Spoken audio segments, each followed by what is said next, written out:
തുമ്പി എന്ന് സംസ്കൃതത്തിൽ അറിയപ്പെടുന്ന ചുരക്കയിൽ 90% ജലാംശമാണുള്ളത്.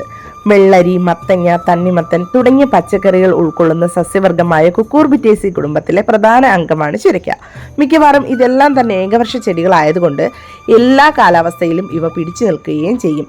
അതുപോലെ തന്നെ ഇതുപോലെ നിലത്ത് വിരിച്ച് നമുക്ക് ചുരക്കയെ വളർത്തിയെടുക്കാം. കൂടാതെ വീട്ടുമുറ്റത്ത് ഇതേപോലെ ഗ്രോ ബാഗിലും ഈസിയായി നമുക്ക് പ്രത്യേകിച്ച് പരിചരണമൊന്നും ഇല്ലാതെ തന്നെ ചുരക്കയെ വളർത്തിയെടുക്കാൻ സാധിക്കും.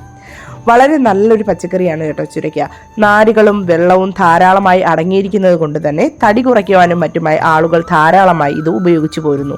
എന്നാൽ 2010 ജൂണിൽ വന്ന റിപ്പോർട്ട് പ്രകാരം ഒരു മരണത്തോടനുബന്ധിച്ച് നടത്തിയ റിസർച്ചിൽ ഇത് അത്ര നല്ലതല്ല എന്ന്, അതായത് വെറും വയറ്റിൽ ചുരയ്ക്കാൻ നീര് കുടിക്കുന്നത് ആരോഗ്യപ്രദമായ ഒന്നല്ല എന്നാണ് ആരോഗ്യ മന്ത്രാലയം നൽകിയിരിക്കുന്ന റിപ്പോർട്ട്.